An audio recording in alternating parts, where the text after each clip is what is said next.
அதை பற்றி ஆக்சுவலாக நாங்கள் அதுக்கப்புறம் பேசவே இல்லை. எனக்கு தெரிஞ்சு அவரும் அதுக்கப்புறம் பேச வேண்டிய சுச்சுவேஷனும் வரல, நானும் அதுக்கப்புறம் அதை பற்றி பேச வேண்டிய சுச்சுவேஷனும் வரல. எனக்கு தெரிஞ்சு ஒரு ஒரு 2 டேஸ் கூட எனக்கு அண்ணனுக்கு அந்த டைமில் வேறு ஏதோ வேலை அந்த மாதிரி இருந்துச்சு.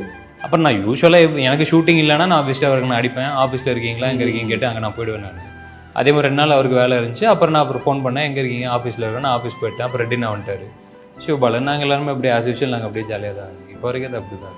ஓகே, அது இப்போது நீங்கள் சொன்ன மாதிரி இப்போ விஜய் சார் நெல்சன் கிட்ட சொன்னது வந்து மேபி அவங்களுக்கு அந்த பீச் படத்துலேருந்து பழக்கம் சாருக்கு மேபி முன்னாடி தெரிஞ்சிருக்கும். ஆனால் அந்த பழக்கம் அந்த ஒரு வருஷம் இல்லை, எனக்கு 10-12 வருஷம் பழக்கம் எனக்கு.